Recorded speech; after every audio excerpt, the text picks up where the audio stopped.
Khabib le disait en 2017, bientôt tout le monde du football le dira. Alhamdulillah. Générique. Ah oui, pour Ribéry qui va arriver devant Casillas. Vas-y mon petit. Il est dedans.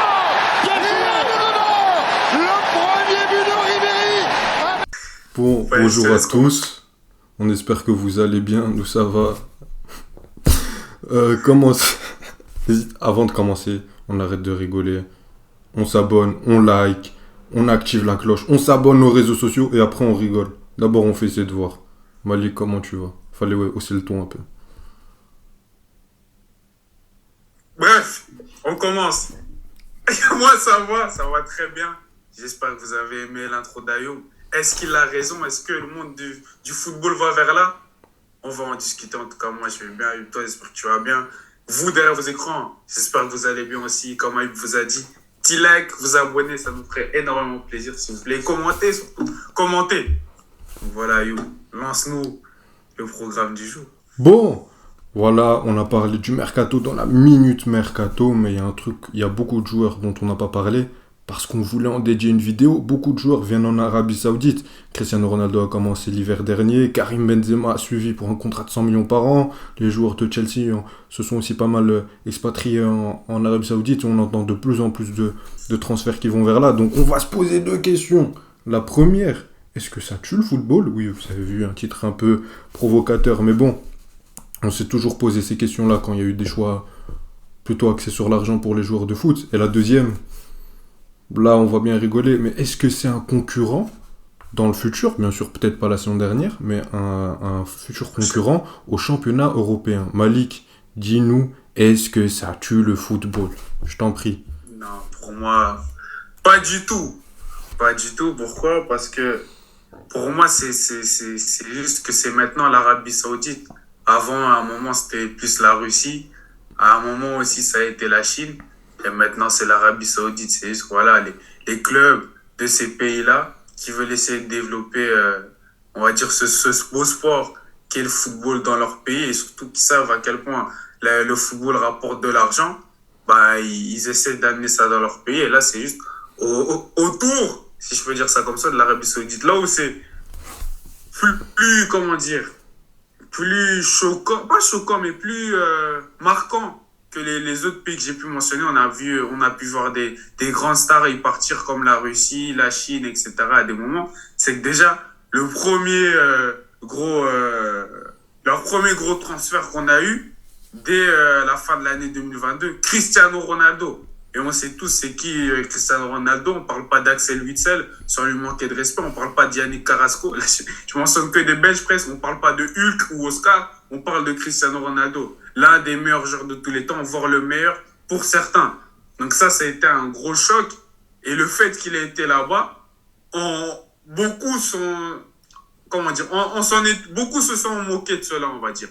Du fait qu'il finisse sa carrière en Arabie Saoudite, alors qu'il avait dit qu'il allait jamais vouloir jouer pour ce genre de pays, etc. Bla, bla, bla. On n'est pas là pour faire ce débat. Mais il avait dit Dubaï. Non, pardon, continue. On n'est pas là pour faire ce débat parce que, comme on l'avait dit en vidéo, on donne du respect à Cristiano Ronaldo et qu'il finisse sa carrière là-bas, on n'y voit aucun souci. Bref, comme j'ai dit, c'est ça qui est peut-être plus marquant par rapport aux autres pays qui ont utilisé du fait d'attirer de gros stars en leur proposant des sommes extravagantes pour jouer au foot. Donc pour moi, c'est que une vague qui a été amenée, qui est beaucoup plus marquante dû au fait que voilà, c'est Cristiano Ronaldo leur premier achat et que les autres joueurs qui suivent les Benzema, les Kanté, les Neves. Bah en fait, le truc, c'est que certains, c'est des joueurs où tu te dis qu'ils ont encore des années au haut niveau. Je dis pas que les Hulk, les Oscars, ils n'avaient pas encore des années au haut niveau, mais que leur standing, surtout quand on parle d'un Karim Benzema et N'Golo Kanté, c'est même plus haut que ces autres joueurs. Mais si on est honnête, c'est quand même des joueurs qui vont vers la fin de leur carrière. Donc, c'est pas comme si c'est des jeunes qui viennent sortir de l'académie. Ils ont fait 2 belles saisons. Par exemple, un Bukayo Saka, même si ça fait quand même 3 ans, 4 ans qu'il joue maintenant en pro, et qui dit l'année prochaine, je vais en Arabie Saoudite. Non, c'est pas ça. C'est quand même des joueurs qui ont accompli certaines choses et qui se disent, voilà, pour la fin de notre carrière, on va mettre à l'abri des générations. Et moi, je n'y vois aucun mal. Mais là, on va pas encore Ça, rentrer c'est parce dans que ça. Malik aime Mais beaucoup pour moi, non. l'argent également. Non, continue. On va pas encore rentrer dans ça. On en parlera par rapport à la prochaine question. Mais pour moi, non, pas du tout. Ça tue pas le football. C'est juste une vague. Et on parle de l'UFC avec Khabib, avec ton intro. Mais ça me fait penser à... Peut-être que tu vas me dire, je dis n'importe quoi. C'est toi le pro de l'UFC. D'ailleurs, faites attention. Bientôt le statut UFC. Sans vous spoiler trop. Mais c'est comme je vois comment dire, le PFL. Dans le sens où il propose quelque chose pour être différent d'une concurrence qu'ils ne peuvent pas égaler en faisant la même chose. Donc, ils sont obligés d'apporter autre chose. Donc, l'Arabie Saoudite, avec ceux qui peuvent, ils essaient de maximiser leurs chances pour rendre leur championnat le plus compétitif possible et même leur pays en général. Ouais. Moi, je vois ça comme ça. Très bonne comparaison. Comme ils n'ont pas le standing, ils veulent... ils compensent par les moyens financiers. Mais tu sais, je ne vais pas m'attarder sur la question est-ce que ça tue le football. Tu sais, j'ai l'impression que ça fait des générations qu'à chaque fois il y a une nouveauté dans le football, on se demande est-ce que ça va la tuer. L'arrêt Bosman, bon, pour ceux qui ne connaissent pas, renseignez-vous, mais voilà, c'est le fait de pouvoir échanger des joueurs étrangers. Voilà, mais parce que c'est très très long, mais c'est super intéressant. Déjà ça, le fait qu'on peut recruter des joueurs qui ont moins de 23 ans d'un autre championnat, la VAR, la goal line technology, bref, toutes les révolutions footballistiques passent par la critique, mais bon, l'Arabie Saoudite, mais moi, l'Arabie Saoudite, là où j'aurais où j'aurais une différenciation par rapport aux autres pays qu'on a cités, je vais directement passer sur la deuxième partie, mais est-ce que c'est un nouveau concurrent? Pas un Malik, même si tu vas crier, même si tu vas faire des crises, même si tu vas pleurer puisque tous tes joueurs de ton club Chelsea vont là-bas, pour moi, dans le futur, je dis bien dans le futur, l'Arabie Saoudite, je pense que va vers une ambition et va avec une bonne stratégie, et fait tout pour être un concurrent direct du football européen. Parce que là où on a mentionné les autres pays, par exemple, le premier qu'on a oublié de mentionner, c'est l'Arabie Saoudite. Les États-Unis, pardon. Mais les États-Unis, c'était beaucoup de joueurs vraiment en retraite. C'était les Beckham, c'était les joueurs comme ça, c'était les Thierry Henry. C'était vraiment... Pirlo. Voilà, Pirlo, c'était vraiment... c'est même pas leur culture, c'est pas du tout le sport national. Il y a 3 sports devant le soccer, là-bas, qui dominent et qui sont bien plus appréciés du public américain, mais bon. Ensuite, tu as eu la Russie. La Russie, c'était par club, des clubs qui mettaient beaucoup de moyens. Mais là, c'est différent. Ça ressemble à ce qu'a fait la Chine, mais j'ai l'impression que c'est encore mieux fait. Parce que, comme pour la Chine, c'est un truc qui vient de l'État. C'est un truc qui vient du gouvernement. Quand on regarde Benzema, c'est pas Etihad, le club qui l'a acheté, c'est l'État qui le paye et qui lui demande de choisir son club. Donc là, on voit que c'est vraiment un truc où il y a toute une organisation pour essayer de faire briller le pays par le football et donc maintenant par son championnat. Et pour moi, là où est la différence, c'est que, ok, c'est des joueurs qui vont pour coffrer quelques billets, pour mettre à l'abri les générations. Mais Karim Benzema, la saison dernière, le Real l'attendait. Moi, je l'attendais au Real. On se disait qu'il pouvait être encore dans une équipe qui joue pour la Liga, la Ligue des Champions, etc., comme 9 titulaires. Edouard Mendy. Koulibaly, même si voilà ils ont eu une saison compliquée, tu les attendais pas au niveau encore dans un top club en Europe? On est d'accord que tous les deux. Pareil pour Ziyech, peut-être un petit peu moins de standing, un club d'un plus petit standing, puisque ça fait quand même quelques saisons que c'est compliqué en club en tout cas. Mais tu l'attendais, si demain Ziyech va à l'AC Milan ou va en remplaçant à Paris ou dans un autre club, on serait ou à Dortmund ou dans un club comme ça de deuxième tableau, on serait pas choqué. Et le mec a encore 29 ans. Et non, là, ils vont pour aller en Arabie Saoudite. Pareil pour... il y a encore des rumeurs, par exemple, avec un Bernardo Silva, même si ça semble improbable. Même un Kanté, quand on voit la saison, le peu de matchs qu'il a joué, bon, lui, c'est plus sur le plan physique, mais le peu de matchs qu'il a joué, le niveau est encore présent. Donc, pour moi, c'est là où les recrues qu'il ramène, ce n'est pas juste des mecs en fin de carrière. Et j'ai l'impression qu'on va que comme ils vont prendre des joueurs qui sont entre grand club et fin de carrière, ça reste des joueurs de grande qualité, ça va faire que toi qui as 26, 27, 28 ans, tu vas voir ces mecs-là, tu vas voir qu'ils sont très très bons, tu vas voir que le championnat commence à être intéressant, tu vas voir qu'il y a moyen de prendre beaucoup d'argent, je pense que ça va intéresser de plus en plus les autres joueurs des clubs européens à y venir. Et je pense que quand ils auront réussi, bon ça c'est une petite preview, c'est quand ils arriveront à faire un coup du siècle. Parce que prends Karim Benzema, c'est très intéressant, mais voilà, Karim Benzema a 35 ans, pareil pour Ronaldo. Mais pour moi, ce qui sera très intéressant par rapport au marché des transferts, c'est quand ils arriveront à prendre un joueur de 25-26 ans. Voilà, je cite des noms, c'est vraiment un exemple. Je parle pas de, par exemple, un Mbappé qui est sur une rumeur des transferts. Ça peut être dans 5 ans. Je parle forcément Mbappé, ça peut être le prochain, je sais pas, un mec qui a 20 ans aujourd'hui. Un Mbappé, un Haaland, un mec comme ça, 24, 25 ans, 26 ans. Le championnat d'Arabie Saoudite commence à fleurir, qui est dans la fleur de l'âge, qui va donner ses meilleures années au football. Quand l'Arabie Saoudite aura acheté un joueur qui a cet âge-là, à ce moment-là, là ça fera un détonateur et ça accélérera, ça changera le cours du marché de transfert. Donc je pense que l'Arabie Saoudite est un sérieux concurrent. Je pense que le seul gros point B où là ils pourront rien y faire, c'est que tu as l'absence de la Ligue des Champions. Mais maintenant, je pense que voilà, tu as de l'argent. Tu es un pays qui a de l'argent. Ça peut être réglé avec quelle solution, Malik? Je te la donne dans le mille. Là, comment ça s'appelle, là, votre compétition que vous voulez inventer où les présidents sont... J'ai vraiment oublié le nom, là. Par contre, la blague commence à être longue. T'as oublié le nom? Oui, j'ai oublié le nom. Aide-moi, Malik. La Super League. Voilà, j'allais dire la Super Cup. La Super League. Je pense que, et à la limite, la Super League pourrait être une solution à ça. Après, à voir si les présidents ne voudront pas se mettre en opposition aussi avec la politique de transfert d'Arabie Saoudite. Donc voilà, moi je pense que ça peut être vraiment un rival pour les clubs européens. Après, peut-être que je suis dans un délire. Hein. Honnêtement, moi j'y crois. Franchement, moi j'y crois pas du tout.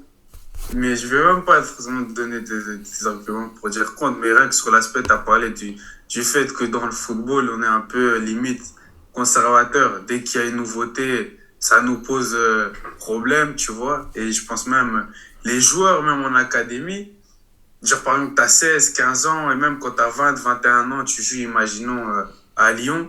Je pense pas que ça te fait le plus rêver de te dire que tu vas jouer dans le championnat d'Arabie Saoudite. Après, si comme tu le dis, ils arrivent à amener de la compétitivité et que tu as de plus en plus de super joueurs qui vont là-bas, peut-être que ça va plus intriguer, mais moi je pense pas. Je pense le football, ça reste quand même très traditionnel, tu vois, même si bien sûr l'argent a pris le pas dans le football, ça fait partie du football. L'argent, il faut de l'argent pour gagner, on le sait tous et ça a toujours été comme ça d'une certaine manière, mais les gens sont quand même très fort attachés aux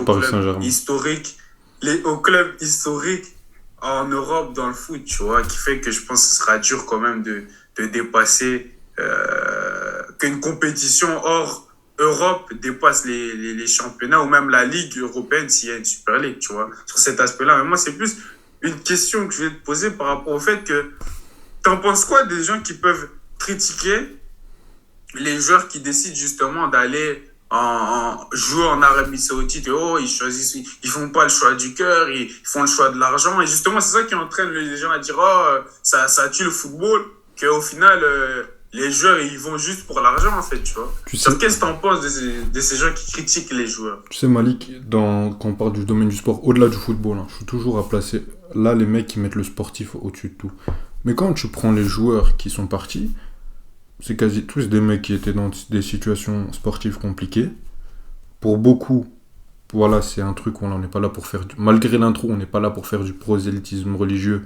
Mais quand tu vas dans un pays, voilà, qui symbolise le plus ta religion via des monuments, etc., que tu peux aller là, on te propose un pont en or. Faut savoir aussi, ça je pense qu'on pourrait carrément faire une vidéo là-dessus, mais le métier de footballeur, vous dites les mecs ils gagnent des millions, les mecs ils gagnent des millions. Vous dites demain, moi je gagne son salaire, je suis refait. Mais les mecs là, ils ont les trains de vie qui vont avec. Donc cet argent, ils ont beau gagner ce que vous voulez, ils ont beau gagner 10 millions par an, les salaires de Ziyech, de Kanté. Bon, Kanté, il roule avec une moins bonne voiture que moi. Il roule en mini. Hein. Voilà, non, j'abuse pas. Moins bonne voiture que moi, mais vous avez compris. Mais ces mecs-là ont des trains de vie qui vont avec leur salaire. C'est des métiers très précaires, les métiers de footballeur. 31, 32, 33 ans, t'es fini pour la... À part quand t'es Karim Benzema, Cristiano Ronaldo, oui, d'accord, voilà, ok. Mais pour des joueurs de foot, même le top du top, il y en a beaucoup qui se retrouvent dans des situations très compliquées.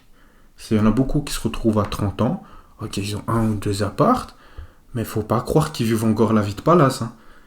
ils auront du mal à retomber, à revenir dans la vie de tous les jours sans gagner ces salaires-là. Donc les mecs, ils se disent, ah ouais, j'ai quand même dépensé beaucoup au cours des... Là, on parle juste d'économie, on parle pas sportif. J'ai dépensé beaucoup pendant mes 10 années, entre mes 20 et mes 30 ans. Si c'était moi ou Malik, on serait fauché à 30 ans. Donc, non, je rigole bien évidemment, mais quand on te propose de pouvoir mettre ta famille à l'abri, tu commences à avoir des responsabilités. Il faut savoir que quand tu as 20 ans, tu réfléchis pas comme quand tu as 30 ans. Quand tu as des enfants, quand tu as toute une famille, tu te dis, ok, moi je peux continuer à faire le sport que j'aime, donner les quelques années qui me restent, un peu plus cool, profiter de ma vie. C'est des mecs qui ont été en centre de formation depuis 13 ans, qui n'ont pas vécu une adolescence normale. Je peux profiter de mes dernières années, être un peu à un niveau compétitif, profiter, mettre ma famille à l'abri, que plus personne ne manque de rien. Mais pourquoi je vais refuser? Donc c'est un choix qui se respecte. Il faut comprendre le choix. Les gens qui placent ça au-dessus du sportif, c'est que les mecs-là ont donné aussi beaucoup au football. Tu vas qui va critiquer un Kanté qui a eu un parcours où le mec il a galéré, il faisait ses études, il allait dans des clubs en N2, en N1, qui faisait des préparations là, qui a percé à 26 ans, il a tout gagné le mec, physiquement il en peut plus, qui va le critiquer ce mec? Un Ziyech, bon ok, Ziyech il a pas eu la plus belle des carrières, surtout en club, voilà, malheureusement il y a eu des hauts et des bas, mais quand on connaît la vie du mec, la vie personnelle, ce qui lui est arrivé, par où il est passé, etc. Aujourd'hui, le mec, il a de la chance de gagner un point en or, de mettre bien toute sa famille et de profiter de ces dernières années. Au moins, jouer au foot, les dernières années, il n'a pas pu. Moi, je vais le critiquer. Moi, je vais lui dire, mais non, Ziyech, t'aurais dû aller à Dortmund, t'aurais dû aller à l'AC Milan, t'aurais joué au football. Non. Mais surtout pour ajouter sur ce que tu dis, Ayo, parce que c'est très intéressant ce que tu dis, tu vois. Mais moi, je vais être, tu vas t'y retrouver peut-être simpliste sur ce que je dis, mais c'est même une discussion qu'on avait avec Ronaldo, par rapport justement quand il allait en Arabie Saoudite et même quand il y avait des rumeurs l'année d'avant qu'il pouvait aller à City, etc. Malgré qu'on aime le foot, qu'on est passionné de foot, que eux qui y jouent le sont aussi, que certains qui dirigent les clubs de foot le sont aussi, etc., les supporters, le football professionnel, à la fin de la journée, c'est un business. C'est un business. Mais nous, les fans, des fois, je trouve que, et même pas que les fans de la vie générale, quand un club jette un joueur alors qu'il lui reste peut-être un an de contrat dans ce club parce qu'il a une proposition d'un autre club qui va le reporter énormément d'argent au club, sans que, comment dire, sur l'aspect affectif, les supporters, ça peut les déranger, etc., mais que le club le fait, limite on dit rien. Mais quand un joueur il va décider justement de vouloir partir dans ce genre de situation, ou limite d'aller dans un club rival, tu vois, et qu'on le traite de traite, etc., on va plus le critiquer. Moi, c'est ça même une discussion que j'avais avec toi, c'est que je ne comprenais pas pourquoi on en est arrivé où on critique toujours les joueurs quand ils font ce genre de décision, mais quand le club, des fois, il traite super mal les joueurs, leurs employés, le joueur, il n'y a rien qui se passe. Parce que le joueur, tu l'humanises directement. Demain, le statut fait une erreur. Oh, le statut, voilà, cette émission, j'aime pas, ils ont fait ça. Demain, Malik fait une erreur. Ouais, Malik, c'est qu'il est mauvais, il a fait ça. Tu vois ce que je veux dire? Donc je pense que tu passes par le fait club. Voilà, c'est le business, on a compris. Par contre, le joueur, on va directement attaquer. Il est censé avoir un devoir de loyauté. Il est censé montrer le bon exemple. Tu vois, il y a tout ça qui rentre en compte. Alors que, moi, par exemple, voilà, je sais pas, les dirigeants, on a toujours su que c'est pas des gens de cœur. On sait très bien que le mec, il est pas... Bon, bien sûr, il y en a qui sont passionnés par leur club, etc. Mais le mec, il peut faire une crasse pour sauver ses trucs, il va le faire. La plupart du temps. Sûr. Tu vois? Mais bien sûr, quand un joueur, juste parce que le joueur, il veut être transféré, ils vont dire, comme tu veux être transféré, tu veux pas prolonger ton contrat, tout le reste de la saison, tu vas jouer avec la réserve, tu vas jouer aucune minute titulaire. C'est des trucs pas qu'on accepte, mais comme tu as dit... C'est rentré dans les normes. Ouais. Qu'on accepte tout simplement. C'est rentré dans les normes. Alors qu'un joueur, on va le blâmer de faux. Donc moi, c'est sur ça où je trouve que sur les joueurs, des fois, on est trop dur. Enfin, pas qu'on est trop dur, mais qu'on n'est pas... Si, on est trop dur. Avec la manière de les juger sur les décisions qu'ils font. Parce que c'est leur profession. Eux, c'est leur métier. Nous, on a nos métiers. On gagne peut-être pas autant qu'eux, mais pour eux aussi, c'est un métier. C'est un business pour eux aussi. C'est des humains souvent très jeunes aussi, on oublie de le dire.